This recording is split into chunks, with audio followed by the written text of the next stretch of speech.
Hello, everyone, and welcome to a very special episode of Analytical Fanboys. I am your host, the Vacuuminator, but I am joined, as always, by the Bass Ackward Boingo Rider. I would like to formally apologize to past me. You will find out later on through this podcast.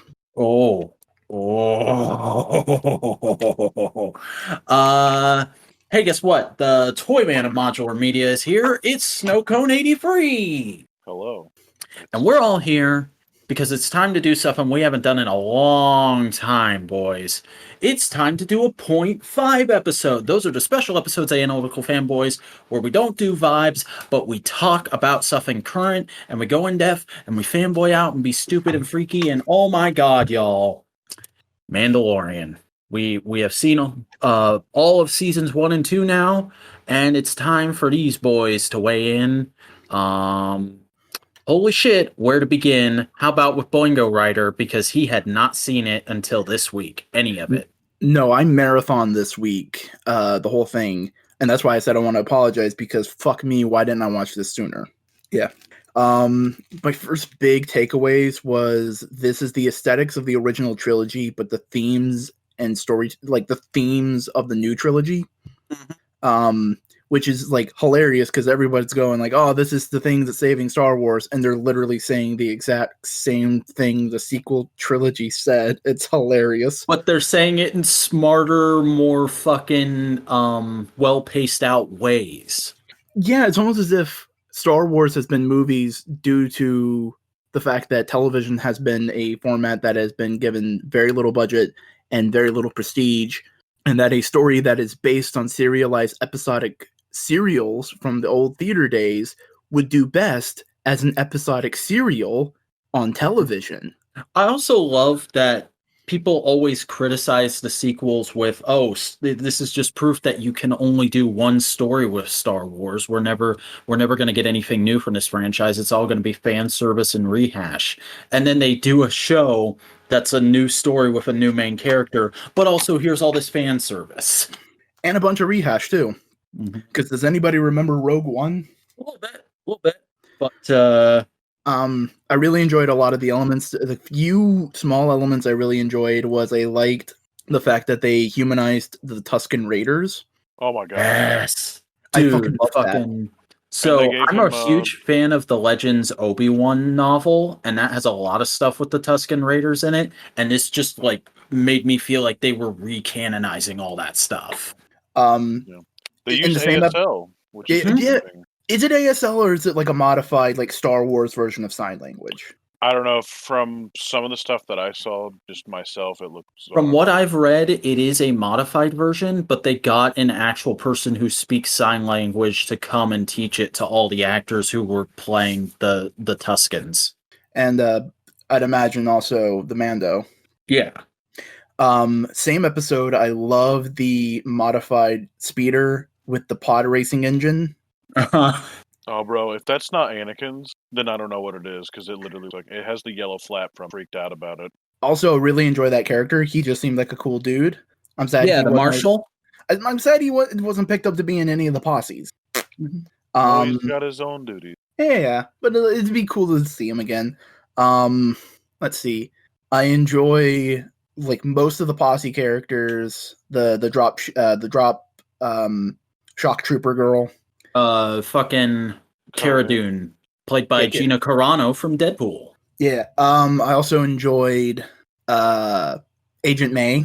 Yes. She's just playing Agent May. She's just playing Agent May. It's just Agent May again. But a cyborg and in space. Also, might be banging Boba Fett. Who knows? Well, I mean, he had to get Boba Fett having a hot Asian wife is kind of the best idea ever. Now that I think about it, I just realized they made Boba Fett Space Carl Anderson.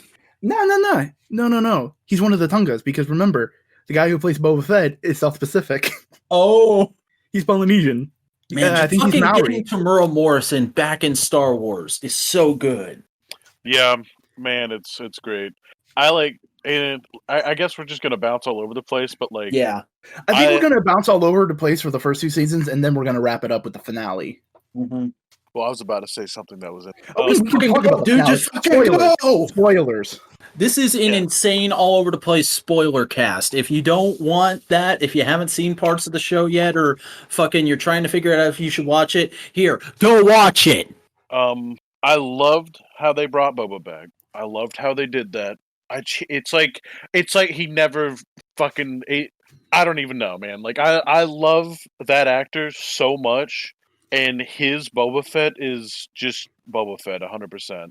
Like, I fucking, that guy, he is so great and such a good actor. Like, I've always thought he deserves way more than just be the guy who plays the clones. But also, I love him for playing the clones and now for playing Boba Fett. He took me from being that guy who jokes about how useless and boring Boba Fett is to being like, no, Boba Fett's fucking great. Yeah, he just needs to be punished, Boba. No, but like, Punished Boba, a man denied his armor. Genuinely, like, he is an amazing actor, and he will never be given his just credit because he has such a range playing a small sect of characters, because he's Jango, Boba, and every single clone. Mm-hmm. In order to make every single clone a unique, individualized personality, which is what they did, he has to have detailed range. Yeah. And he's And never going to fucking- get that respect because it's fucking Star Wars. And also, D. Bradley Baker is more known for playing the clones now. And, like, he does a great job as them in Clone Wars. But Tamura Morrison is also great and deserves a lot of love and respect. I really enjoyed the Moff in this. The Moff in this was just fucking great, skeezy, evil Empire character.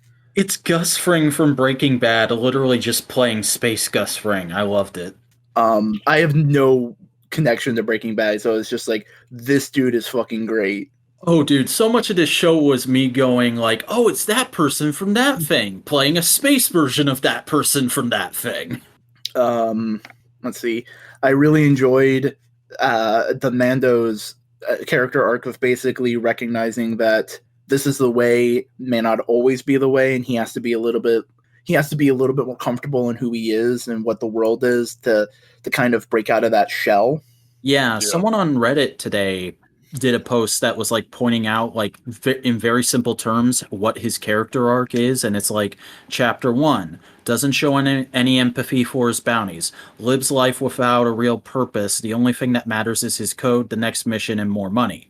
Chapter 16 defeated one of the Empire's most feared leaders, gave up his never take off the helmet rule to save the creature that changed him, cries at the realization that he probably won't see him again. As well as, like, just also the robot racism. Mm-hmm. Like, finally explaining that shit, because that's there in the original Star Wars, and it's just a thing. And you always wonder about it, and then finally you're given full context for it, and it was staring you in the face all along. There was a war against droids, and a lot of people were probably traumatized. Yep. Yes. A1, excellent. Just honestly, like, Jon Favreau and Dave Filoni just literally need the keys to Star Wars. They know Star Wars better than I know that, but they for real know Star Wars better than George Lucas. I mean, at this point in time, I think Jon Favreau is heading up the TV Star Wars division, right? It seems like, because I know you probably haven't, Chris, but I don't know about Cody, but I've watched the behind the scenes show that they have for this, and in that, the way it comes off is like Jon Favreau is like the guy with the vision and the technological innovation know-how sense that George Lucas had, and Dave Filoni is I have this entire universe in my head and I can manage it myself and make sure everything is correct side of George Lucas. So basically they made a Kevin Feige for Star Wars and split them into two people. Mm-hmm. Speaking of the behind the scenes, one thing that I knew I loved about Mandalorian before I ever watched it was just their use of the new LED backdrop system. Yeah. Dear God, when we have money, we're getting one of those. Yeah, they have like a garage-sized room that they just make sets in and then project the rest of the set on there like it's a matte background, and it looks perfectly fine. Here's the thing: 90% of the time, I was just trying to figure out, okay, was this on a built set? Was this like how much of it was on that LED soundstage? And it's just like you can never tell. Like, and apparently it was like depending on how much the environment they needed to interact with, it was either that or it was something they built in the Lucasfilm backlot. Like, I definitely think the bottle episode where they're on their prison ship, that's all built set. They built like 3 hallways and they're good. Mm-hmm. They Doctor Who'd that up. Which, can I just say, I think that episode is highly underrated. I loved that episode, if only for Bill Burr, but like... It's a good setup because it also like really puts into context how the Mandalorian is just such a badass. Hold on a second. Okay, Cody, what are some things you'd like to talk about? Probably my favorite thing about this is the detail. The detail and consistency that you feel. Like, there's been so many moments where, like, I know, like, if you ever want to know how to do fan service right, it's not been too heavy-handed or too shitty. It's just been right up my asshole, full force every time. And I don't know, like, I love when I'm noticing something, but like this show literally, I mean, it's what the new movies don't do, it's like so much of the show is just making Star Wars feel like a lived-in universe again. You get the sense that there are all these stories and all these lives going on around this one guy. And the thing that helps is, like, the thing that's existed forever is, like, this massive catalog of, like, oh, look, these specific weapons. All of these weapons are, like, real weapons, so you could know them. There's not just an infinite amount of, like, new ones. Like, yeah, there's always going to be new weapons, but there's these famous ones. There's these ones that have carried on over the years that people will tend to hold on to. There's these spaceships that you see a lot. It's like shit like that is what I like to see. Like the Moff talking about the Gatling gun and saying like, oh yeah, you probably recognize its derivatives. Yeah. This is an E-web, motherfucker. I'll be right back because of course I'll have to be right back. After these messages, Chris will be right back. Hey, let's talk about the fact that Pedro Pascal nailed fucking tokusatsu level suit acting in a Western show, something I never thought would happen. It's God, it's good just to witness. I don't know. It's hard to even imagine, like, just the nuances. Like, I love all the jokes about how he it's like Pedro Pascal has like a severe back injury for carrying the entire Star Wars universe on his back. Like, and fucking, like, all the times people try to speculate about what's under the helmet, like, again, going back to that one episode, fucking Bill Burr going, maybe he's a Gungan. And it's just like, it never phases him. He's just like, no, this is who I am. And like, he only breaks the rule a couple of times when it's really important. And even like, and the voice performance too is just so great, and it makes it hilarious when you find out that apparently he's doing his bedroom voice, but like, it has this perfect balance of soft and caring, but also very menacing, and you can believe it's coming from underneath that helmet. Didn't know the thing about the bedroom voice, but I mean, it sounds right. Like, he's soft spoken. He's like the best like cowboy I've ever seen. Mm-hmm. But we haven't really said anything at all about Baby Yeed. Yeah, the new Minion model. The actual cutest thing almost anybody has ever seen. Yeah.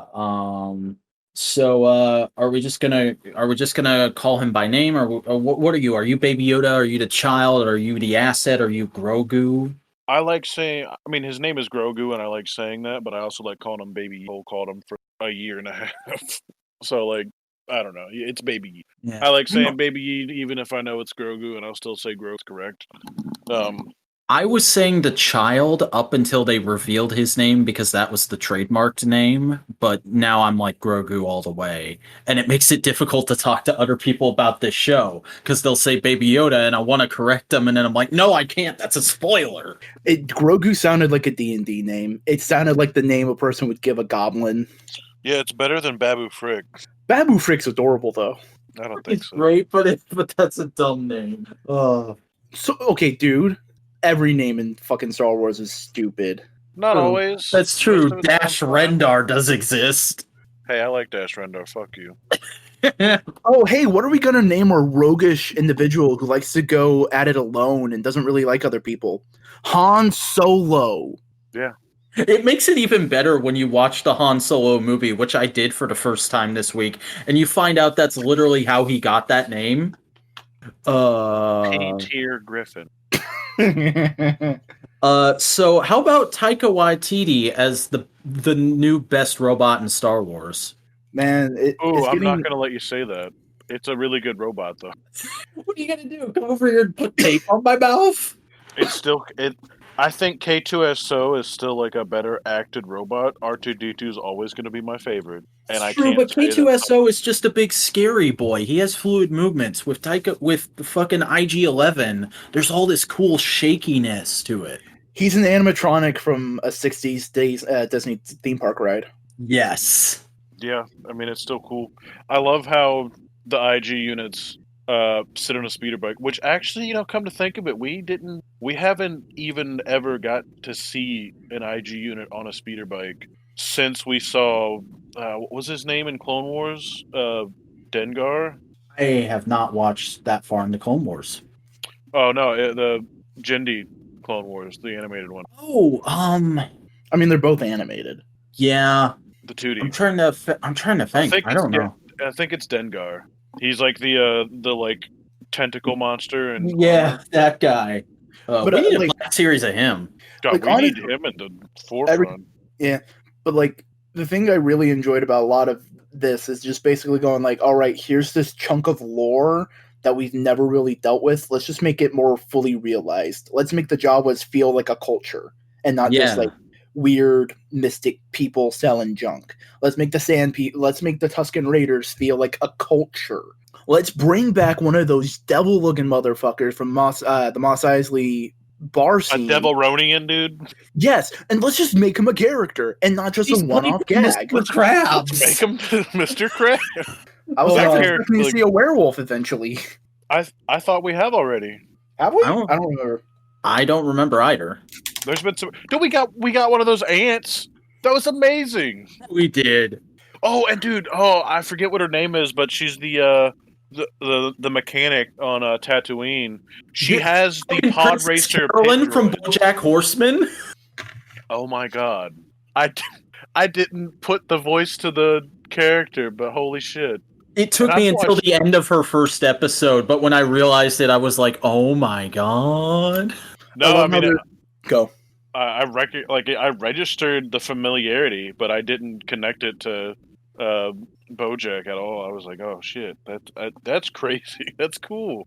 I love how she's just a woman from the Midwest in the middle of Star Wars. She's from Wisconsin. Oh, but dude, I love seeing those bro. Like Dave Filoni is just pulling everything from shit that I deeply care about. He put fucking R4 on the set in the cantina and then later at her place.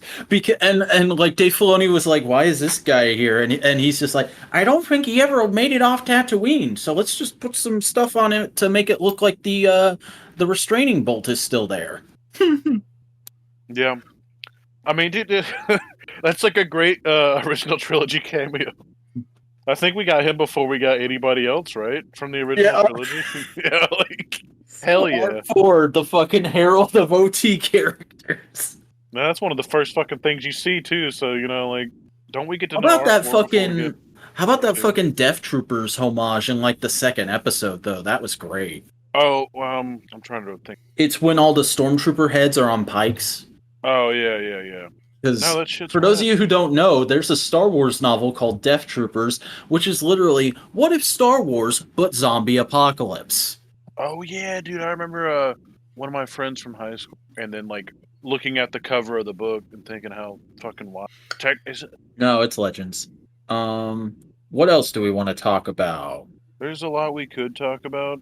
I'm a big fan of seeing the Incinerator Trooper come back because the more shit they pull from like Star Wars The Force Unleashed and Star Wars Knights of the Old Republic, the harder I get. So keep People at have been it. talking about Starkiller being in Kenobi. No, like I don't know. Like, I don't know what they would do about that. Like, Who would they put in first? Darth Rendar, the dude from the Darth fucking Revan, the dude from the N64 game, Dash Rendar.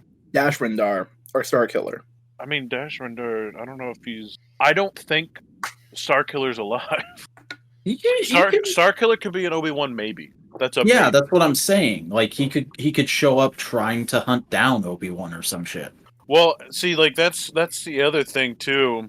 That's why bringing somebody like Starkiller or somebody like Darth Revan into the forefront is tough. Like that's incredibly hard because you get to decide in those games. Like Darth Revan is like good and bad in the game that you play as him. But didn't they in the novels say that like both timelines count because he was bad for a while and then he became good or something like that? Yeah, but like there's also like a what he chooses. Like there's a whole other thing about like Starkiller is like one thing, but like as far as we know about Revan, like because you could also be like female, male, whatever. And I forget what they said the canonical one, but like you have to choose. So like that's fine. It's just still tough if you do want to care about like the fans. Just like Starkiller could like, if I'm remembering the games right, you could go a little more Sith or a little more Jedi. I think you could. I think there was different endings. It's been so fucking long. I know that like you could look and use dark side or light side ability. And I also know that technically that game, like the rebel insignia is supposed to be his family's crest. Like that's where that was supposed to come from. But Sabine kind of like created that. I mean, I don't know. I mean, that could still be like a thing, but that's whatever. You know, I don't really need that to be canon necessarily. There's too much good shit in The Force Unleashed to just not have. But also, Chris, Sasha Banks. Yeah, she fucking did a DDT on a dude with a helmet. What a fucking idiot. Oh, it's good though. And I love that she got the role. I love that she got the role because of her appearance on Hot Ones. Like fucking Jon Favreau didn't even know she was a wrestler until he hired her. Yeah, that's sad on so many levels. Well, I said that's rad. That's awesome. Yeah, no, but like she's on a nationally broadcasted television show every single fucking week. She's the current SmackDown Women's Champion too. I don't watch wrestling either. Yeah, but like it's just kind of WWE does a piss poor job at putting their talent in front of people's eyes. Yeah. But yeah, no, she was good as Bo-Katan's sidekick because Bo-Katan is in this show, played by Katie fucking Sackhoff. Played by Bo-Katan. Yeah. That was something that we talked about before on one of these podcasts, or maybe that was like one of the after. It was like you didn't realize that she was. Yeah, I did not. Crazy. I did not know that. I was just like, oh my god, it's Katie Sackhoff. That's awesome. That's a great casting. And you were like, she's the voice actress, and I was like, what? I mean, yeah, she's. I only recognize the name because of that. I've never seen her in anything else. She's from what I know, she's most well known for being in Battlestar Galactica. That's something I never watched. That's the one where everyone's a robot, right? I know about Battlestar Galactica. He's like, don't come at me. But like fucking how about like I also didn't know that, but I learned for this show that apparently Jon Favreau voiced a fucking Mandalorian in Clone Wars who was wielding the Darksaber, and then he goes and makes this show and makes the Darksaber one of the most important parts of the show. Jon Favreau also voiced the Mandalorian in the show. Was he the heavy armor Mando? He's the heavy assault Mandalorian. Oh, that's awesome. He's ham. And he's also like a cousin to the Mandalorian he played in Clone Wars. Did he play fucking what's his tits? The guy who like took over Mandalore for a little bit? Yeah, that was him. Really? Yeah. Damn. I guess I just don't know what his voice sounds like in my head. He's not in a lot of things as a character. Like, the main thing he's probably known for these days is being Happy Hogan in Iron Man. And there he does put on a voice. Mm-hmm. What's another character? Oh, dude, we haven't talked about the fucking Armorer yet. She's, like, one of the best characters in the show, just for, like, pure visual flair. Oh, yeah. What do we feel about Werner Herzog? He has a very specific charisma that elevated that scene. Any other person would ham it up, chew the scenery a little bit. It's like, I'm an evil empire Nazi person. Werner Herzog was like, no. Certain people do in season 2. Oh yeah, very much. Here's the thing, though. In season 2, they feel a lot less Nazi and a lot more white supremacist American. Yeah, I wonder why. It's almost as if Star Wars has a theme and a message. Oh yeah, because a couple episodes ago we got in season 2 we got the guy. Hang on. He's fucking researching it. But yeah, no, Werner Herzog was great. I was not expecting him at all, but then when he showed up, I was like, oh, Werner Herzog's the big bad? That's awesome. And then he gets fucking offed before season 1 even ends, and I'm like, aw. And then Space Gus Fring walks in the frame, and I'm like, okay, that's fine. Yeah. There's so many, like, a lot of the background characters are just really solid, like the guild leader. Mm-hmm. Who eventually becomes like the governor kind of person, mayor. Give me a second. Okay. Fucking Space Adonis Creed from Rocky. Mm-hmm. Also, like the frog couple, they're adorable. Yeah, I don't get the certain appeal that a lot of people saw in the Frog Lady, but I did enjoy that episode and getting to see them be reunited. There's a bunch of weird furries. I also really enjoy the expansion of like semi-aquatic species other than just the big fish eye people. I can't remember their names. Mon Calamari. Yeah, Mon Calamari. Like we now have like a tentacly boys. Mm-hmm. And those spiders in that fucking Frog Lady episode apparently are based off of a piece of fucking Empire Strikes Back concept art. That's fucking dope. And like, then that's where they should that's where they should mine a lot of concepts. It's just the things that never got used. Yeah. And then fucking like and just pulling stuff from all over the fandom, like how for the season 1 finale they didn't have enough stormtroopers, so they just called the 501st.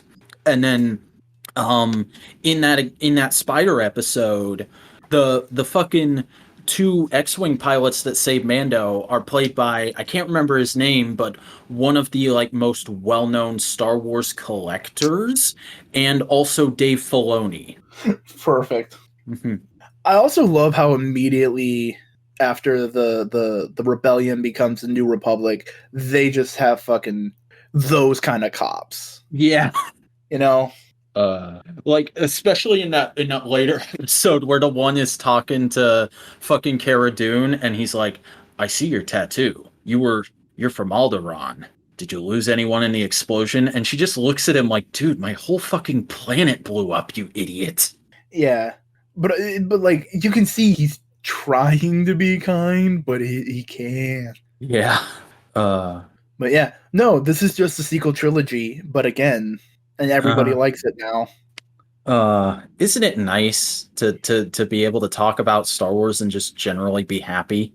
Yeah, I mean, I talk about the sequel trilogy and just generally be happy because, you know, I can recognize its good points. So, but then other people start screaming at you. Hey, so like one of the things I really loved about this show was just like general world building, adding to things we already had. Like we get to see a lot of different stuff with TIE fighters in this. At the end of season 1, we actually see one of them land on a planet and like the wings fold down and it has landing gear, which we've never seen before, or at least haven't seen in a live action thing. And then in the end of season 2, we see that they're launched with like an elaborate crane system, which is cool.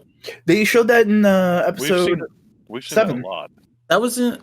Oh, we've yeah. The way that they launch TIE fighters, a lot. Well, fucking, it's different than the way it was in Force Awakens, where they just kind of took off. Well, they could do both. They can lift up, or like depending on like how they are. Like they're weird sci-fi vehicles. They can do whatever.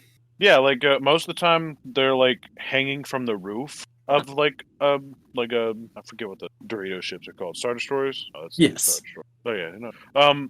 But yeah, because depending on the setup, some of those they could drop directly out of the bottom.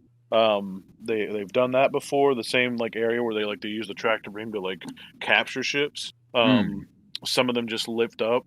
For the most part, whenever they're like sitting around, they have like a big crane, and you climb up on top from like either in front of or behind, and like get into like the hatch. Okay. And I guess the way I don't. I guess I'm just not well read on TIE fighters enough. I apologize. No, the fold up thing though was a first. Like we haven't seen TIE fighters. I mean, when we see what's up, when we've seen a TIE fighter on the ground, it's usually crashed or just sitting there. Yeah.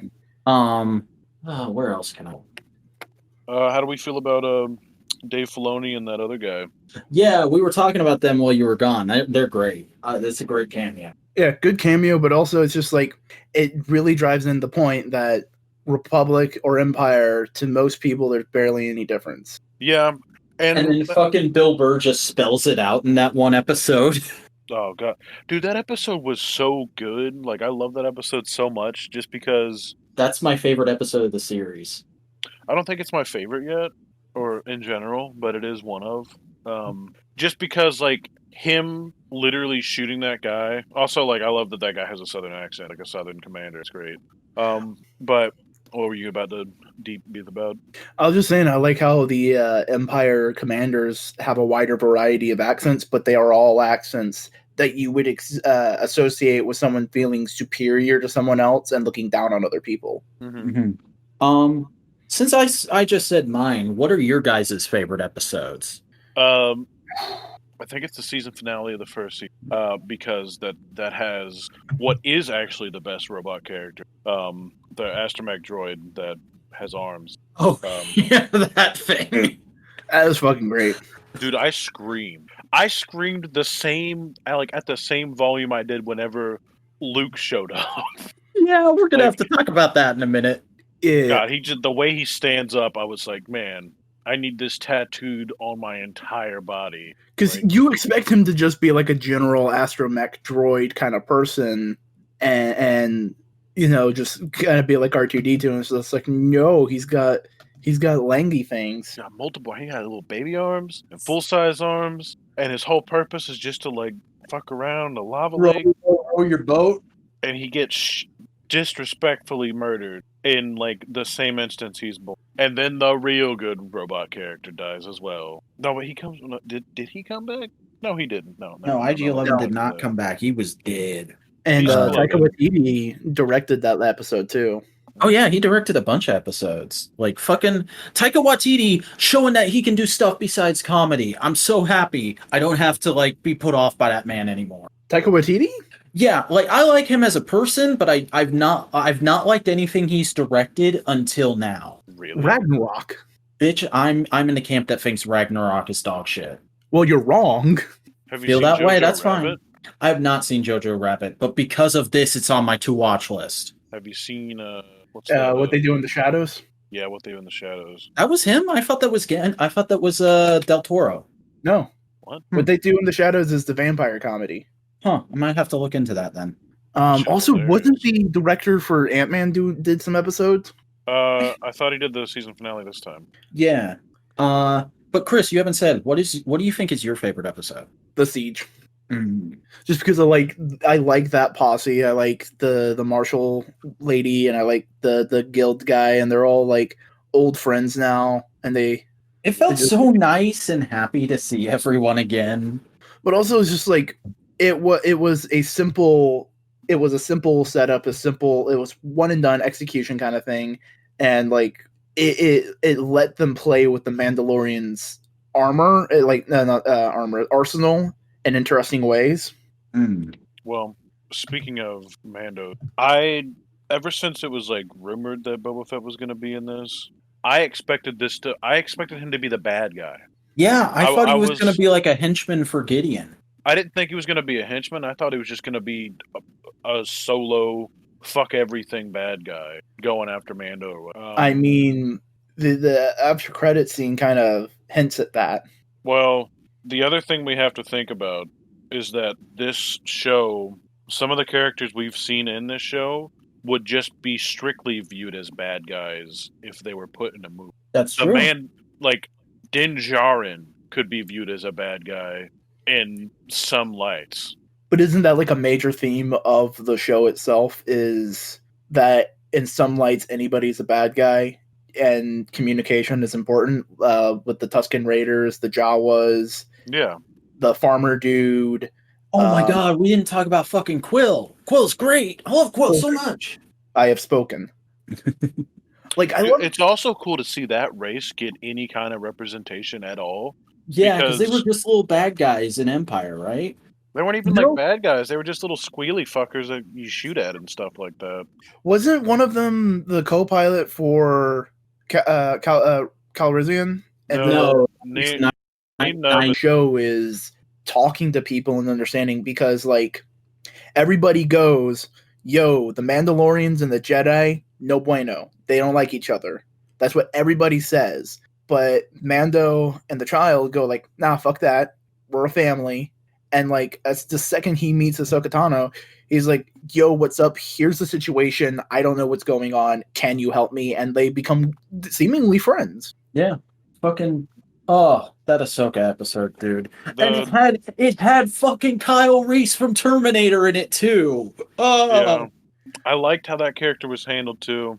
That was one of my favorite things about that episode, is their back and forth.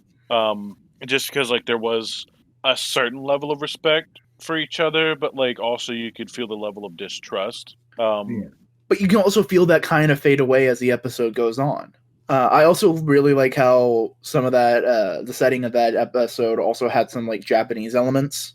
Yeah, Kurosawa there's so much Kurosawa influence on this show, which is great, because it's like going back to the thing that inspired Star Wars to make more Star Wars. Kurosawa, Westerns, and pulpy World War II fucking stories. That's what Star Wars is. Add in some Flash Gordon. I'm sure we all knew that there was going to be like, after like Grogu sat on the Seeing Stone, we all knew somebody was going to show up. You were saying it was going to be Ezra. I was saying it could be, but I don't know, because like I was feeling like if they were going to do anybody, they were going to do Cal Kestis, because he's out and about right now. We don't know what the hell's going on with him. He might be dead. I don't know. We know he escapes Vader from the game. Spoilers for that game. But we don't know what else happens. Ezra is like a big unknown, bro. Like every little teeny tiny thing that we see in this show, like, means so much other wild shit for like other stuff. Just because like the last time we saw Thrawn or knew of Thrawn, he was dragged off into like a wormhole by Ezra. And now Thrawn is still alive doing something, and Ahsoka is looking for Ezra still. And we're getting a fucking Ahsoka show that's probably going to be about that. Yeah, and we don't know where Sabine is. I also like the call to the ISB agents, or they mentioned the ISB agents. Yeah. Just because I forget what his name, but that character. And it was cool to see him go good guy and then get shaggy. But I don't know, man. We've gotten like so many more callbacks to classic Alien, making everything feel more like the melting pot. I'm so happy they did something with Twi'leks besides just Slave Girl or Jedi in the background. I'm glad we've seen a male one, because I don't ever remember seeing a dude version of that race. There's a ton of them in Clone Wars. Yeah, but like Kit Fisto doesn't. No, the green one. Yeah. I just really enjoy the fact that like they saw the response of the sequel trilogy, and instead of going, all right, let's just focus on the things that everybody generally universally likes, they doubled down and went like, no, we're going to take from everything. Yeah. Yeah, because we also get like the feeling of the push into like the new stuff, which we don't have to get into about like new stuff, the new aesthetic as much. It's not something I'm a huge fan of. Some of it I am, but I also like the looks of Remnant in general. The dusty, busted ass things. Yeah, and fucking bringing in the Imperial remnants from the Legends continuity, and like showing that it didn't just immediately become the First Order or just immediately disappear. It's like, no, there's a transition process. Yeah, I mean that's how it always is, no matter what. But I also really love the detail whenever we see Mando put on the what's a mix between like the Mud Trooper and like the regular tank driver. But yeah, I think it's a whole new armor. No, it's the fucking you pre-ordered one. No. I don't mean like it's a completely fresh design. I mean like it's a new type of trooper that they made from two different types. No, it's like 100% the tank driver. Really? Because I feel like it was kind of bulkier than that, and it's a different color too. I mean, it's a different color, but it's the same armor because he's got the same. And shit. may have been a different color because of like distressing and age, but also may have looked bulkier because they were sitting down most of the time they were wearing them. Oh no, it's definitely like a different color, strictly like that. They all seem to be that color. And I forget. Dude, imagine if that figure gets released as the Mandalorian in Stormtrooper disguise. They could do that because it would be just like how they did the Mud Trooper for the Han Solo thing. Which that's a sought after figure because if you put his mask on and the helmet on, he makes the regular trooper. Yeah. So and like they could also fucking release Mayfeld that way. God, I want many figures of Mayfeld. I need the one figure of Mayfeld with like the fucking gun on his back and that. Yeah, I need that. But like I want that one. I want him in like the khakis from that season 2 episode and him in the Stormtrooper disguise. Like I'm biased because Bill Burr's one of my favorite comedians, but I fucking love Mayfeld. What do we feel about a lot of people call Boba Fett fat, but I don't think he looks fat. I could just tell that he's wearing a fucking robe under some armor. Yeah. I mean, he does have a dad gut, but like it makes sense. Mm-hmm. If anything, he looks more like I get more of a vibe of what's his fucking? It's like his mortal enemy in the original trilogy. The expanded shit from that. Dengar. No. Dengar. Okay. But like, go ahead. No, I was just going to talk about costume because goddamn the fucking cape on Den. Yeah, it's so good. I'm so pissed off that the Black Series doesn't come with a soft goods one, but there's a fucking guy on Instagram that makes them, so I might just buy one from him. And how it looks like a scarf when he has the jetpack. Mm-hmm. Like, and how dude literally is a common rider. And how when he gets the jetpack, the bottom of the cape starts burning away a little bit. Before that, it was clean. There's just so many good little details in this show. So when we get to hear the discussion between Mando and Boba Fett about the chain code and him talking about, which I love all of that to death. It references some shit that's very specifically from a comic about Jango. I did not know this. And I can't remember. I remember I watched a few videos on it. But there was a point where Jango was like the leader of Mandalore or something like that, and then his sect broke off. And apparently Jango was part of the sect that became like Death Watch. So that connection already exists. So there's no reason why allow that. Yeah. And fucking everybody's like, oh my god, Boba Fett's officially a Mandalorian again. And then in the very next, or like 2 episodes later, he goes, I never claimed to be a Mandalorian. Yeah, and like that's Boba Fett. That's 100% Boba Fett. And I never expected, like, I love to see him be like very stoic and like respectful and still like have a code to himself, because it feels a lot like Jango as well. Especially from like the Jango we see in the Star Wars Bounty Hunter game, which like I have a heavy nostalgia for that game anyways, and you hear his voice lines constantly through that. I grew up hearing him as Boba anyways, Boba and Jango, so like it's whatever. I'd never seen I'd never heard the original Boba Fett voice until I was like in my late teens. Yeah, but the delivery of that line was one of my favorite things. I was like, fuck yeah, that's badass. There's also a couple of really cool shots, especially in the finale, of just like different spanning designs, you know? Like we see the Slave One, which is both original trilogy and prequels. We see the Imperial shuttle, landing shuttle? Yeah, my favorite ship in Star Wars.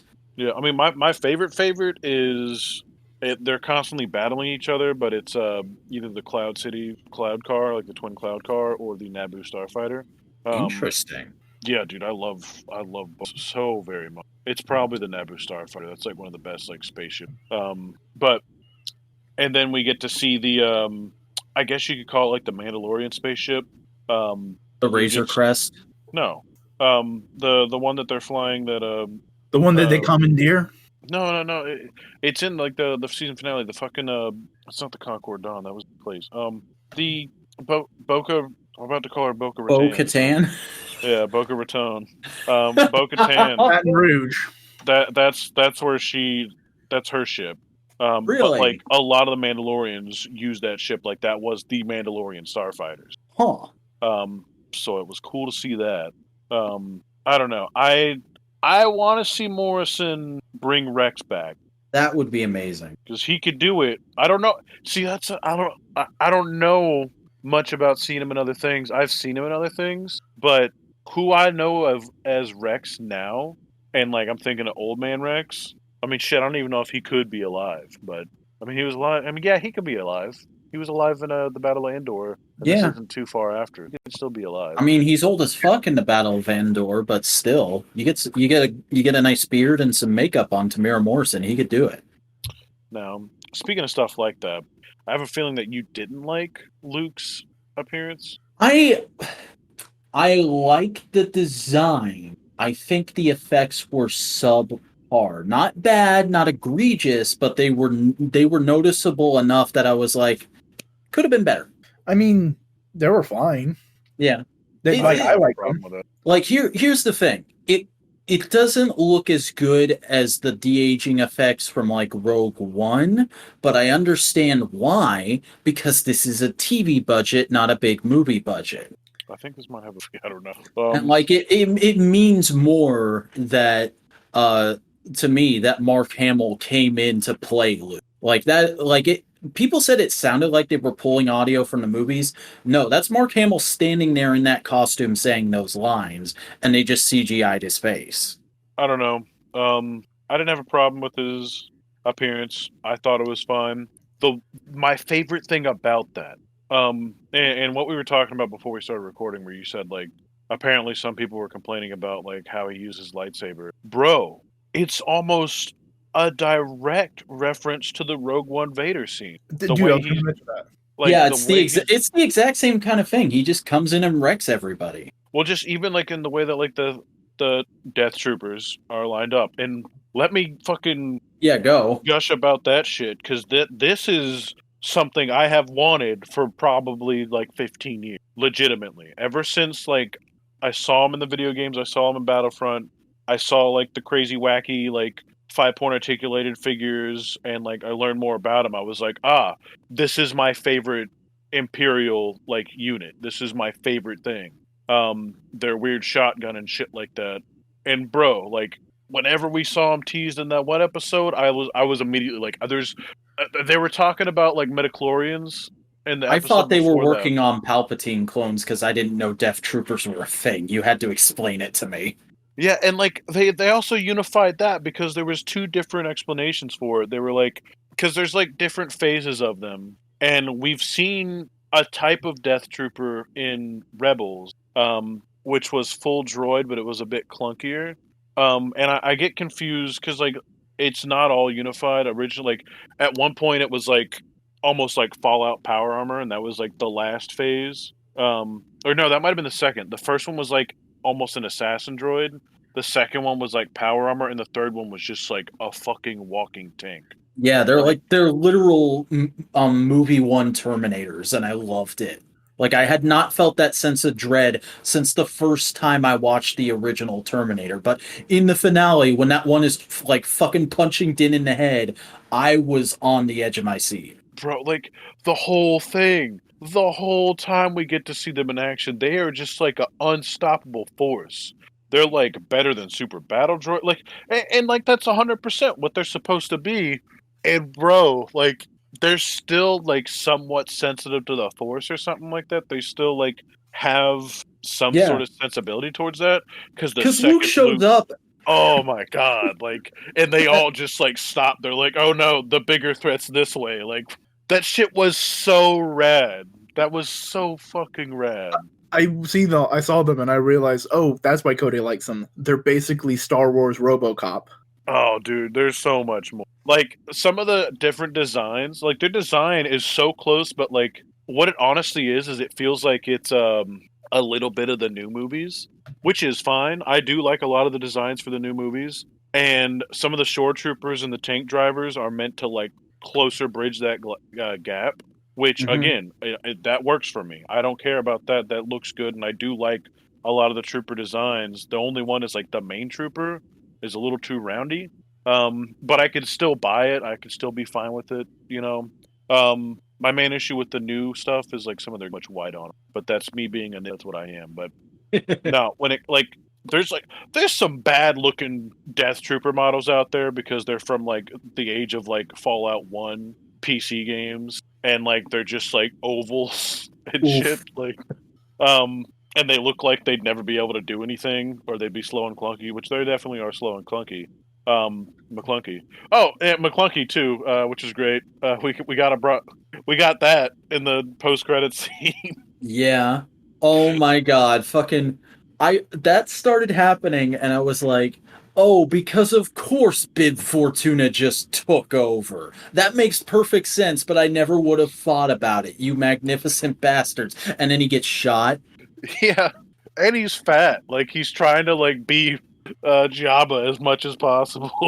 I don't he think literally just went, look at me, I'm Jabba now. But I think it was just more of like he indulged in the excess and he just became fat. Yeah. God, dude, Luke shows up like a bitch. You see that X-Wing come on, and there's like no doubt. The only thing that I would change about that, and I don't even know if I'd change it like that. And we could talk a little bit more about this in other parts later, but like, because it's against the Mandalorian, and so like the music, the Death Trooper theme is like the most fucking modern dubsteppy, techno-y shit that I've ever heard in Star Wars. It was a bit much. I don't hate it. It fit the shit. Like it fit the troopers. They're like badass as fuck, and they needed something that just like blasted you in the face and like we're like, hey, fuck these guys, watch out. There's something. And like one of them almost killed what we've seen to be like one of the best like fucking fighters in the series so far. I think it works on another level because most of the music is very Sergio Leone, very spaghetti western, and then you have this one thing that's scored with dubstep. Yeah, but I would like to see. I wanted some Twin Sons in there, just a little bit. That would have been nice. But they kind of hinted at that when the X-wing was coming by. You heard like a little bit of the leitmotif. Yeah, like you just a teeny bit, but like I wanted more, and it like because like I could feel myself feeling it. Like I could feel it coming up. And I think you talking about that, I think that would have worked better because this is supposed to be a very ironic scene that to these people in the scene, it is hopeful for the kid. It's, oh my God, it's Luke Skywalker. It's this kid's going to be taken care of. He's going to learn about all the shit he can do. And then Kylo Ren's going to kill him. Yeah, we know Kylo Ren's going to happen. And that's tragic. It's bittersweet, even more so. We don't know that he's going to. Yeah, but like Luke continues to, but yeah, I get what you're saying. Yeah, like that's, and I love the intention of that. God, man, I just like I also want to say the other thing about people not liking Luke being CGI is like I think there were a lot of people out there who were expecting it to be Sebastian Stan because people fan casted Sebastian Stan as young Luke Skywalker earlier this year, and then there was an article going around saying that Disney was trying to get Mark Hamill's permission to let them cast Sebastian Stan as Luke Skywalker for a future project. So this happens, and they have all this build up to the reveal of his face, and I think a lot of people were like, oh my God, it's going to be Sebastian Stan, it's going to be Sebastian Stan, and then it's CGI, and they're like, oh. But like, I don't know why they'd be disappointed because they've already set up that precedent that that's how they do things. That's true. I'm just playing devil's advocate. At the same time, though, you said something that I didn't know, that Mark Hamill shot this scene a year ago. Yeah, he said that on Twitter today. So, if that shit was going on about Sebastian Stan, what if that does happen after this? It just hasn't happened yet. Yeah, what if we're getting a Luke show? I don't want a Luke show. No, we've had Luke's story. Yeah, we've had Luke's beginning, we've had its middle, and we've had its end. We need alternate idea. Luke shows up for an episode or two of Ahsoka. It'd be something like that, or maybe it couldn't be an Obi-Wan. No, Obi-Wan, we don't. It's way too early. Well, see, we don't know. Like, they could jump around with that shit because Vader's gonna be there. Hayden Christensen, which I fucking love. I'm so excited. Let I'm Hayden hoping- Christensen get in the suit. He wanted to be in the suit. Let him be in the suit. Yeah. Dude, could you imagine if we get flashbacks with them? Dude. Oh my god, live action recreations of Clone Wars scenes. Oh, Live action dude. moments where Hayden Christensen's actually given actual direction and can act. Mm. I mean, But this show, talking about another show. So, do we think the Book of Boba Fett is going to be a new show, or it's the name of season 3's plot? I'm It's looking already- at Wikipedia and it's saying it's a different show. It's already confirmed that it's a spin-off series. Okay. I So would much then- rather it be like a one and done, one season Book of Boba. That's it. Yeah, that's what it's supposed to be. I think it's like 6 episodes. Well, Okay. well, then what the hell are they doing for season 3? Because they've confirmed season 3 premieres Christmas 2021. Yeah, and so does. So I don't know. I don't know, man. Like, They've got to resolve that shit with the Darksaber. The Darksaber, they also have to pick up any loose ends involving Jedi and the kid. If Oh that's my god, dude. What if season 3 is just them retaking Mandalore? well, Mandalore's half exploded. That's true. Well, we also knows? got to find the blacksmith again Mm-hmm. because she's If she probably didn't still. The armor, a character who is wearing pink armor, and you never think about the fact that she's wearing pink armor. She's also wearing an apron. Mm-hmm. What about her is pink? In white light, it's pink, and the light they colored it for the light it was in, and not for a general lighting. So that's why it doesn't matter. It's not really supposed to be pink. But you get the Black Series figure, and that chest plate is pink. I don't know, just metallic. It may have been like rose gold. That's true. Fucking what else is there to talk about? Where can we go? Oh, the music thing I was talking about, I will say, like, that scene when we get Ahsoka talking, and just, that's one of my favorite moments in the entire series so far. Just, for one, she's like, I knew someone who looked like him before, and, like, his name was, he was Master. Like, they bring in the music just a little bit, and it's just, like, a fucking knife straight into my, bro, that looks bronze. Straight into my heart. Also, I love that just apparently Ahsoka has never met or heard of Yaddle. Yeah. Yeah, like, I mean, who knows what they're doing with that. Yaddle disappeared in those fucking movies, too. Sure. So, Okay. George went, no, Yoda has to be mysterious. Do you think they're ever gonna the show's ever gonna reveal the name of Yoda's species? no, and it shouldn't. Okay. Yeah. I agree. I was just asking to put the question in the air. I don't want to see where they came from either. I do like the little bit of information we got from the show of just like, oh yeah, Yoda species is carnivorous. Did we get that? Fucking Yoda just in the Jedi Temple carving up a big juicy steak. No, yeah, like when I didn't think he ate plants or like that. No, but it's just like it's interesting that this character who is supposed to be a representation of like essentially Buddhist monks. That's what the Jedi are, is one part Buddhist monk, one part Knights Templar. This guy who's supposed to be like the Zen master of the group also only eats meat. I mean, just because Yoda eats all that shit, does that mean he's only eating meat? Or did they say something and I missed it? It's just the fact that the kid is always eating shit like eggs. Yeah, but he Egg- also ate macaroons. It's true. I made macarons the other day. They turned out pretty good. Okay, fucking hot take. I think macaroons are disgusting. I've never liked a macaroon I've eaten. I only know of macaroons because I know about the SpongeBob Pretty Patties. And I want a pretty. Well, one day when we're all together, I'm making fucking macaroons because they came out delicious. All right. Says about his. Fuck off. I can cook, you bastard.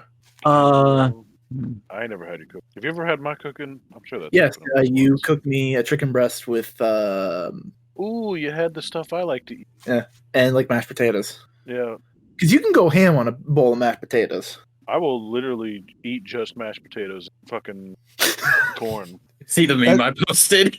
Literally, Yeah, I love the Hayden Christensen ones too. Like, oh man, Fucking just somebody made a meme that's just Kylo Ren going, "Hey Grogu, don't come to school tomorrow." I also just found it very. I don't. It's interesting just how they play Grogu's character because it is very toddler-like, but like it has an understanding of the world more so, but it just doesn't give a shit because it's a fucking toddler. Yeah, I love how at points he's probably just trolling Mando. Like in the same episode, we learned that he can understand everything Mando says. There's an opening scene of Mando trying to tell him to connect some wires, and he fucks it up. And it's like in retrospect, he was probably doing that on purpose because he thought it'd be funny. I don't know. I think the coolest thing about this, like we've always seen characters that are like old and stuff. This is just a rare time where we see somebody, but they're brand new. So like the aging process is slowed when how you to be a baby. But I mean, for like Yoda's Living the dream. but Yoda species, it probably feels like a normal childhood to us. Hey, a lot Yeah, dude. We do not bring up the diaper. that could mean so many things, and I wasn't going for the diaper direction. So, Well, I'm glad I did. Jokes. Um. I think unless you guys have like a wealth of stuff left, I think we're coming up towards the end here. So, well, what other like final things do we want to discuss? Rest in peace, anybody who backed the Crest Hasbro. I love that for that episode aired. So many people were like actually mad. I don't see what the point in being mad is because like it's still in a lot of the show. It's still a vehicle that existed at one point. Yeah, and it has a good design. I can imagine it going up in the these are pretty cool Star Wars ship designs with the X-wing, the Y-wing, and the Millennium Falcon, the TIE, and the Slave. But at the same time, it's also like an incredibly dumpy, boring design. Like it's apparently pulled from the prequel trilogy. It's some kind of like Naboo transport. And somebody pointed out like oh no, somebody was trying to say that it's the like a precursor to the Republic gunships. And it is not. Oh, but like I saw a meme once where somebody was like, the Mandalorian's entire style is just a guy driving up in a beat up Honda Civic, getting out and wearing an Armani suit, and then giving you $10 and asking you to fix his car. Yeah, I mean that thing is not a Honda Civic. I look at it as like a fucking mom van.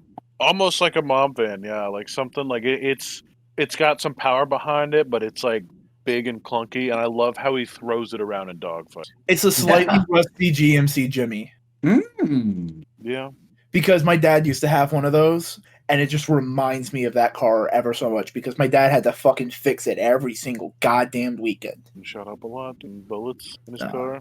He had to dodge bullets in the war. All right, I just googled GMC Jimmy. You're totally right. little tiny. Yeah, it's kind of for people. It's a Bronco. It's just a weird 4x4 car that GMC made. Baby Blazer, bro. But I associate Jimmy with like being a rusty hunk of junk. So you're not wrong, especially. But it's a big chunky thing that's meant to do one thing, and the Mandalorian is telling it to do 10 things. Mm-hmm. I will say, when we saw the Return of the Slave 1. I was hoping for it, and then I remember that week seeing somebody say like, "Man, I hope we get the fucking seismic charges." I forget what the actual call. No, that's what they're called. Is it? I was right. Sweet. Yeah. They're like, I hope we get the like seismic charges. That'd be so rad. And dude, oh my god. Like those were never in the original trilogy. That was just prequel, right? I know. Yeah. Yeah. But like that's when Obi-Wan is chasing him. But that's one of the scenes from the prequels that's like most well remembered by people who grew up with the prequels. But like that's what they keep doing is like, nah, fuck only picking the things we like. No, we're doing prequels, we're doing original trilogy, we're leading up to the sequels, we're talking about Clone Wars. They didn't do anything of Rebels as far as I'm aware, other than like maybe drops. There's a bunch of stuff that's like Rebels. Yeah, go off about that for a little bit, Snowcomb. Well, no, just like a lot of Rebels was like a lot of the Rebels art style was like the Ralph McQuarrie, but his artwork for the trilogy stuff. Concept. So that's why like the chicken walkers have curved shielding on the side.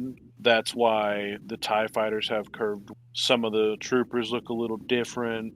The Vader appearance in that, he's got the longer face. And there's a couple of other things. And then that's also why we got Zeb. They brought Zeb back because he's based off of the appearance of Chewbacca. And like that's one thing I really loved about that show. But no, just like for one, Ahsoka Tano's appearance is kind of like the Rebels. She's a gray Jedi in this. People were saying that her Leku were too short, and I was like, it's fine. I don't know. I mean, I didn't. Are you talking about her hair tentacles? Yeah. Oh, that. Yeah, I don't fucking care about that. That doesn't matter. Oh wait, no. They're called head tails for her species. It's Leku if you're talking about Twi'leks, but she's a Togruta, and for that species, it's just called head tails. Well, anyways, I don't think it matters too much because we've seen her travel 3 different art styles now. So technically 4 because the ending of Clone Wars is a bit different than the art style of the beginning, and then Rebels is different. So I don't know. I mean, at least the Rosario Dawson is perfectly cast as her. Yeah. Oh, yeah. I was super nervous about it, dude. Like, I didn't know how she was going to play it. And then, like, 2 scenes in, I was like, oh, no, she's just Ahsoka. It's great. Like, she's a good actor, and she also has the visual appearance, like, you would associate with Ahsoka. Mm-hmm. I will say one, like, minor letdown is that they name drop Tython, then go there, and then all you see is what I can only imagine is, like, some other part of the opposite side of the planet. I mean, is Tython a Rebels thing? No, it's a Knights of the Old Republic area that you did a lot of missions in, where like a massive Jedi temple was. Okay, well, I know even less about Knights of the Old Republic than I do about Rebels, so that's why I didn't care about that. That's the Obsidian game, right? I can't remember. Or BioWare. BioWare. It's BioWare for sure. Okay. Yeah. No, I'm trying to think of other like direct Rebels things. I mean, a lot of the Bo-Katan stuff. There was a Loth Cat in one episode. There's a Loth Cat in a couple episodes. That shit's on purpose too, because the Loth Cat's the like Ezra's like spirit animal essentially. And that plays a very important part throughout the series. So to see it around is curious. And I know there's got to be something there because Dave Filoni would be fucking with people and putting it on a planet if he didn't want to get about Ezra. Because there's no way that, like, especially with like the backing they have now, there's no way they're not going to finish that. That's probably going to be the show stuff. Is going to be her looking for Ezra by way of Thrawn. Who do we want? And a lot of people are. I saw that and I was like, yeah, that's a good choice. Not a perfect choice in my mind, but also I don't have a perfect choice in my mind. David Tennant. Ooh. He has the sharp face for it. He can play menacing because of the purple dude. Nah, but like his Purple Man was still just a lot of David Tennant. Yeah, he was pretty sassy. You don't want Thrawn to be sassy. Yeah, dude, look at Broadchurch then. That's true. I don't think he's got the right face. Also, he's got to be. Go. I was just thinking, like, and I mean, like, this can be changed with like certain things. Thrawn can like beat somebody's ass more so than Moff Gideon can. Oh, yeah, that's right. Thrawn's a strong boy, isn't he? Thrawn's strong as fuck, and he is like that's like why he's one of the most intimidating and like coolest characters is because he's such a. No, I'm trying to think of a wrestler who could play him. He's just the thing is it's gonna have to be somebody who could act very well and not just like I know like wrestling thing, but I'm talking like we're making jokes. Yeah, I don't know. Karrion Kross. I'm sure they'll make a good decision. We will just see. I'm trying to think of like you know what? Make his dreams come true. Cody Rhodes for Grand Admiral Thrawn. Nah. I mean, I can see it in the face, but like, nah. I do want to mention we get to see the like cargo section of the Slave One. Yeah. Oh my god. Literally the last time, as far as I know, the last time we have canonically been. Well, I don't even know this game, but like outside of a comic or something like that, the last and only time that I know of that we've seen like the underside and the inside of that ship is in Star Wars Bounty Hunter. Well, I've never seen the inside of the Slave One aside from the cockpit. So we got to that scene and I literally said out loud, because of fucking course there's a gyro in the middle of it. That makes perfect sense. Well, they show that off in the original trilogy. When? Or not the original trilogy. They might have shown the prequel. No, in the prequels, they get in it and then they're just in the cockpit. No, whenever it's in the upright position, you see it set one way, but then you also see there's a scene where Jango tells Boba to climb up into it, and you see him climb up and pull himself into the chair from like the upward position. and Yeah, then it but like I rotates didn't forward. get that was a gyro. I thought that was just it was pointing one way, and then the ship itself turned as it took off. It's always been one of my favorite ships. So Star Wars for me was always like the troops and like the ships, and so I've been like a ship nerd and shit. Like I I mean, care about same. that. I'm like a Star Wars Guide to the Galaxy manual where like you get like the isometric breakdowns of all the fucking things and the turbo tanks and little shits around them and stuff I like always that. fucking wanted those, but I only ever got to look at them at libraries. I used to like Google shit. The Mm. first thing I did whenever we got our own Star Wars ships and the inside of The Slave One's a great ship just because it flies in such a different way compared to everything else. Yeah, it's a good Star Wars ship. Oh, and I love how it's rounded, flattens out. Like it's a really cool ship. I saw a picture. I'm gonna have to find it. Somebody just posted a picture of the what's the Christ statue in Brazil? I might I not have be no idea. Brazil. The What one where about his it, hands dude? are What out. about it?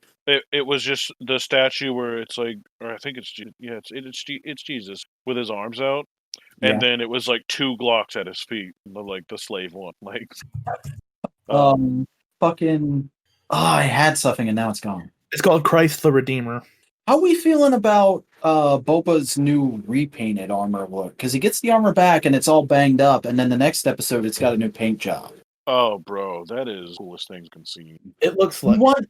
Do you want that Black Series or do you want it all battle damaged? I Why want not that both? Black Sea. We're getting the battle damaged one that's a deluxe, anyways. But that's OT trilogy Boba Fett. Yeah, which is fine.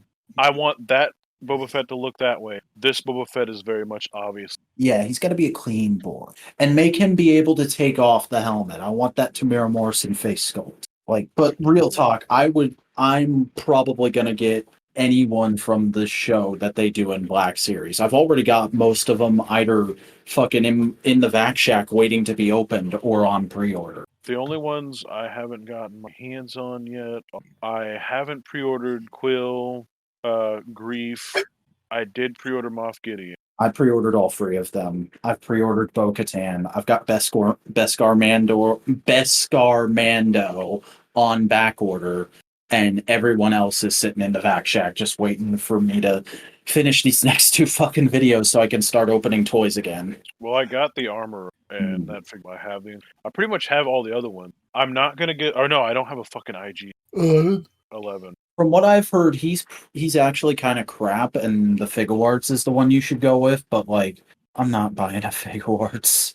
I want to get a better one because the IG 11 was the IG 88 recolored.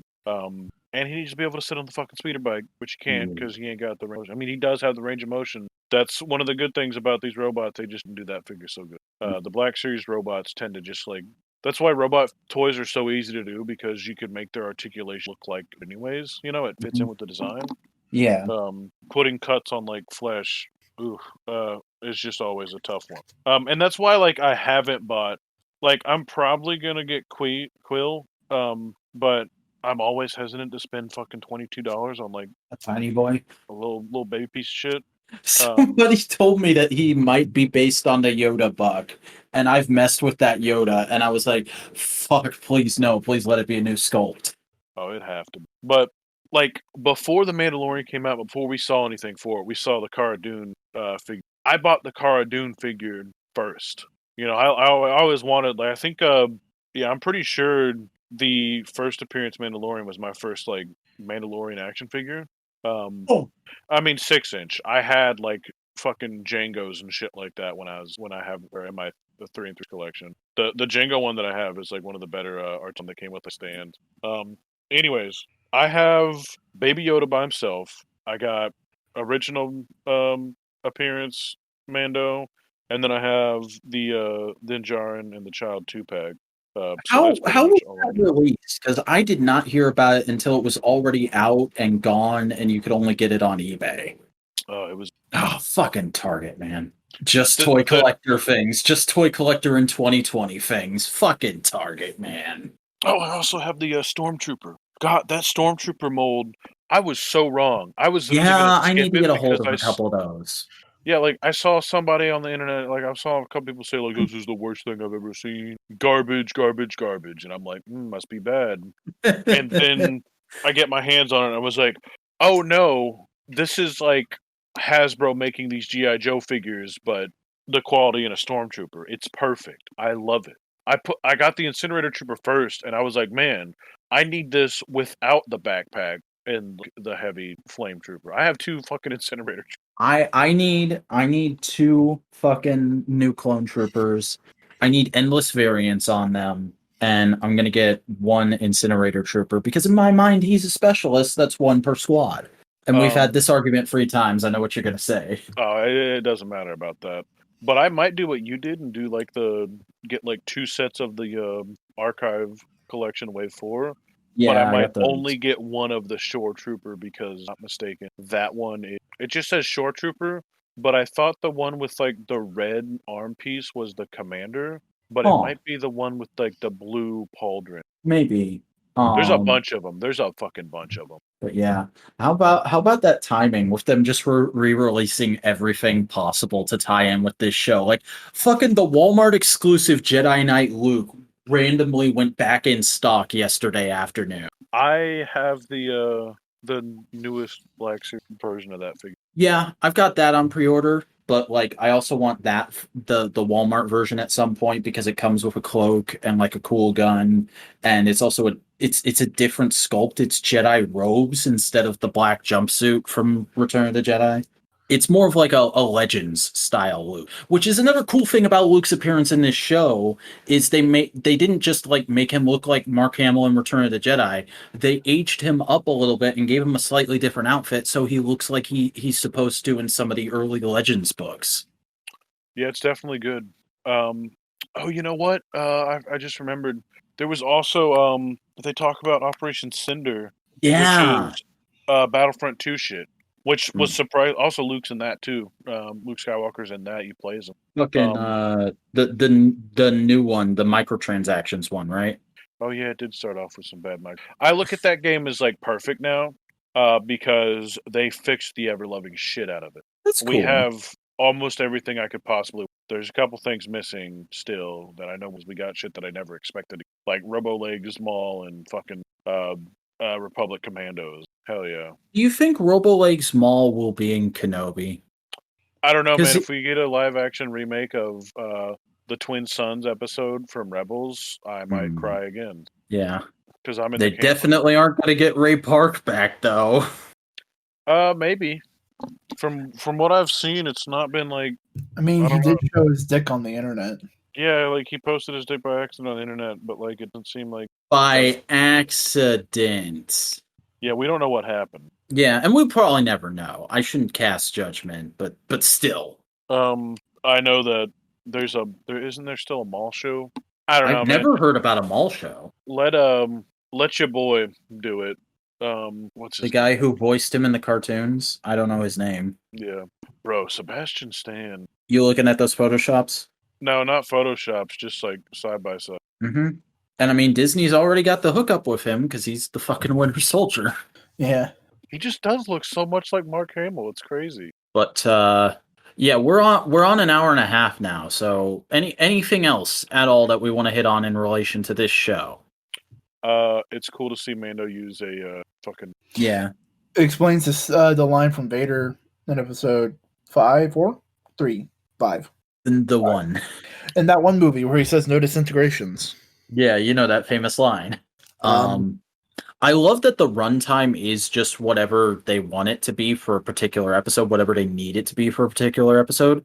Like, people would complain about that during season 2. Like, no, stop giving us short episodes. We want long episodes. But I'm like, guys, they're telling this story how it should be told. They're not fucking around and conforming to the standard TV formats. Yeah, like every episode was about like 30 minutes pop, which was great. 30 and 40 for the important ones.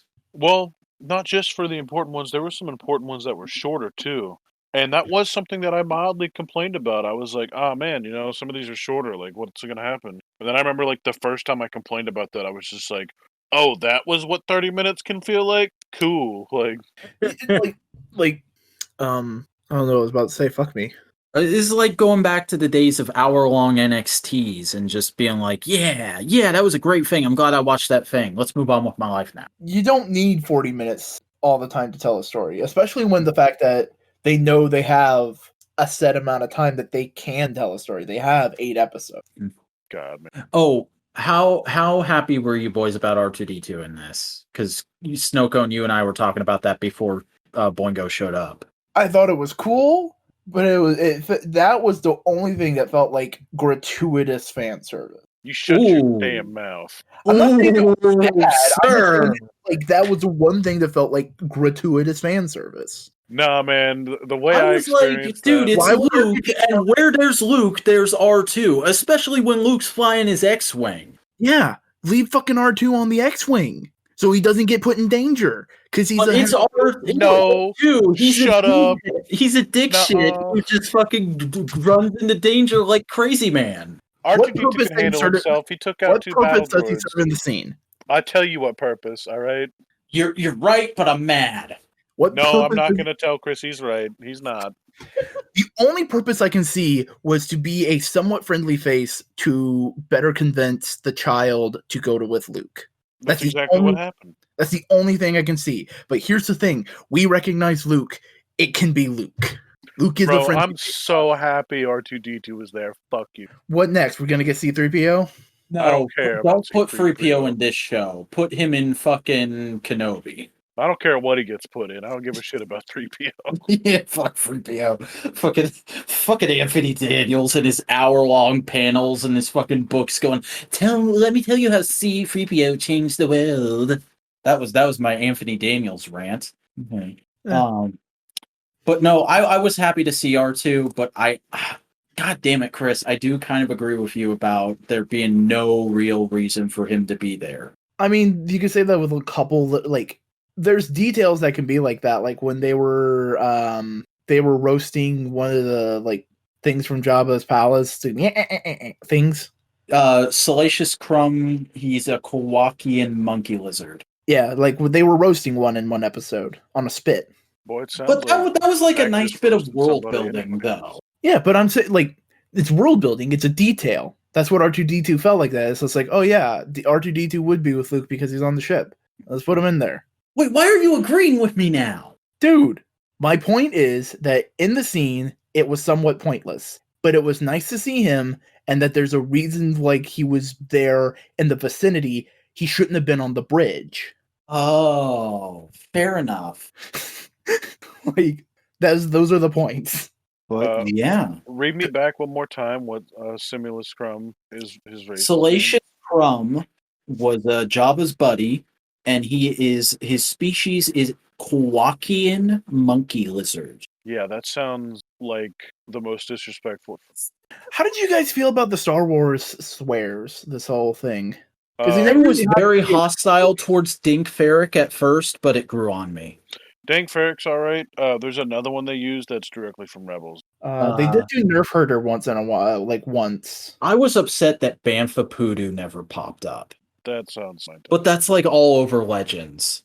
Like, what's the fucking one in Rebels? I can't remember. Grifter. That's like, I know no one said blast, and that was like the big pseudo swear in the prequels.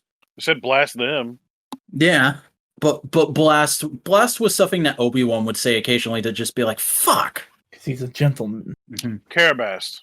That's Carabast. what Zeb said a lot. Carabast. I think they did. I don't remember where or when, but yeah, I can hear that.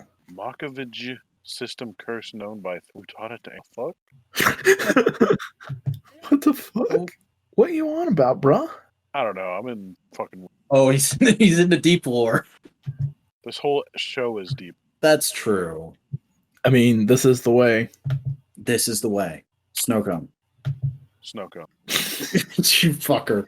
This is the way. This is the way. I also like good boy.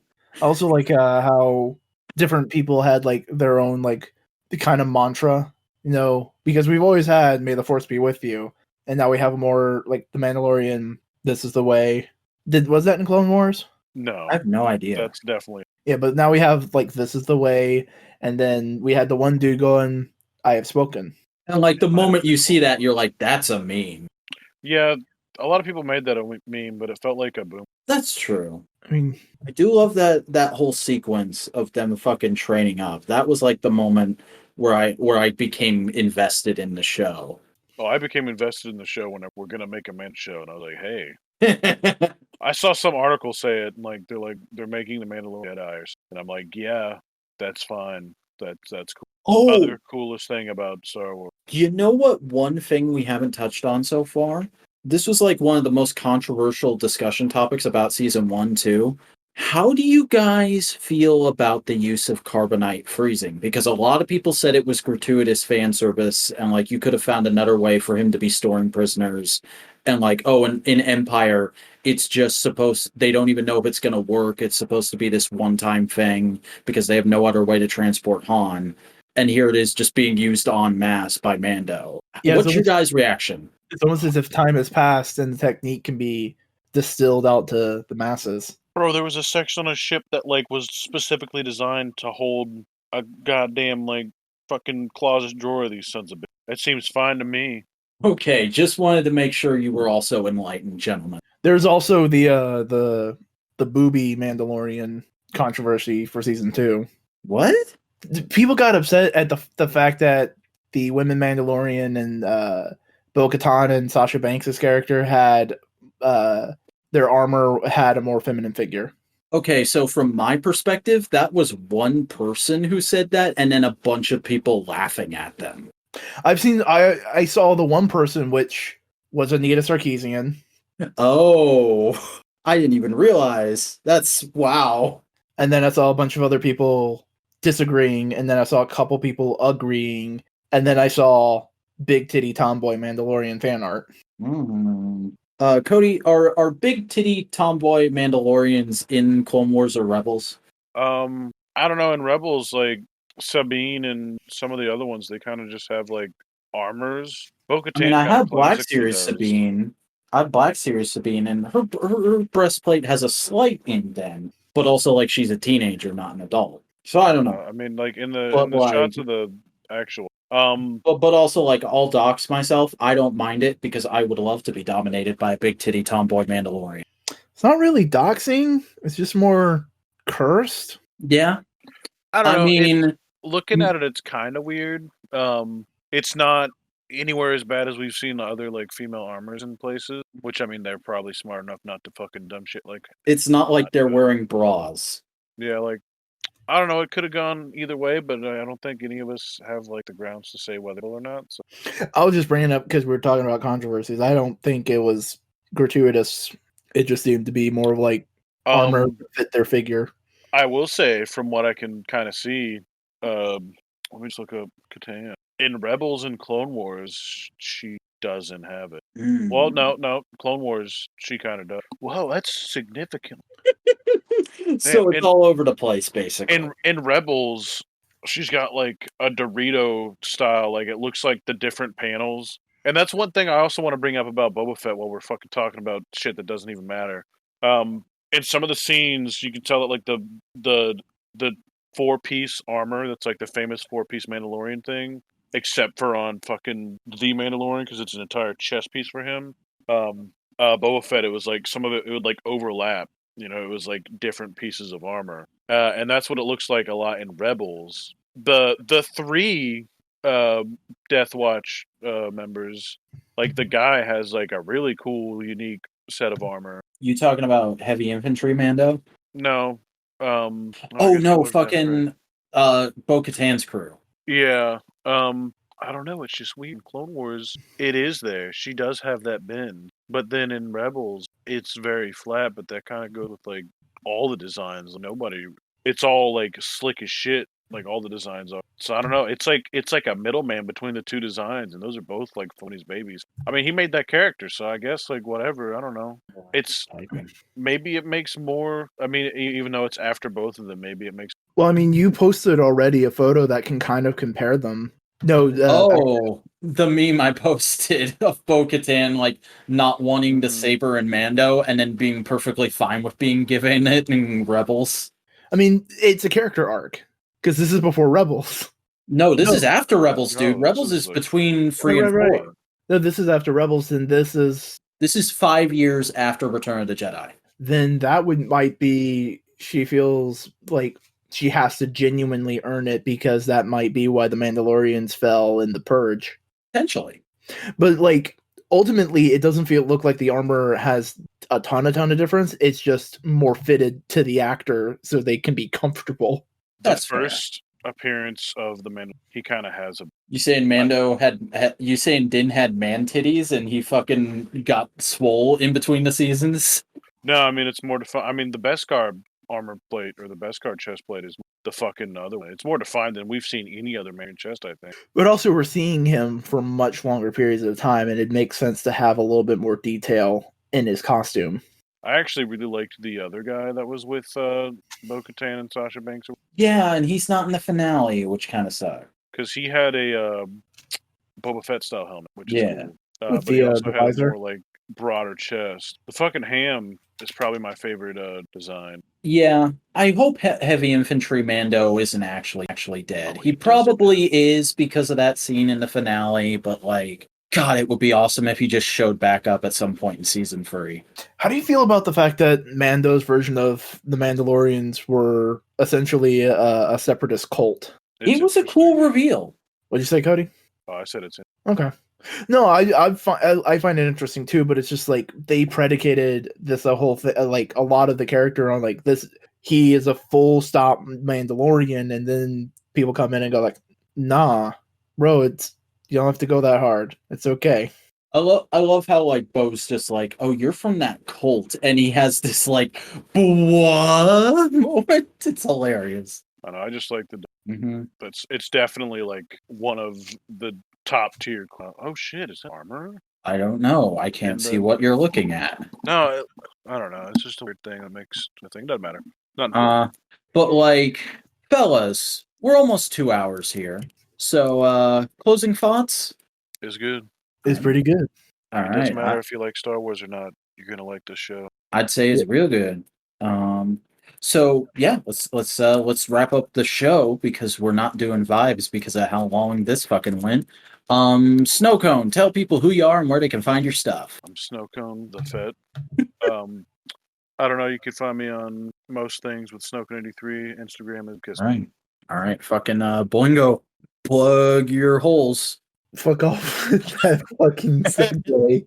Hi, I'm Chris Boingo Writer Gaston. I do video essay editorial things. You can find me on YouTube at Boingo Writer. You can find me on Twitter at Boingo_Writer. And you can find me on Instagram at Boingo_Writer. And as always, you can join my Discord server. A link to that is in the description.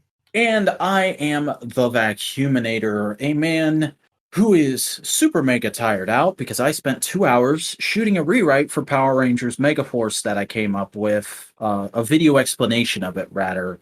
That's going to be going up on my channel soon because I made a 10-part series screaming about how much I hated Power Rangers Megaforce about 5 years ago now, and I feel a need to set it right a little.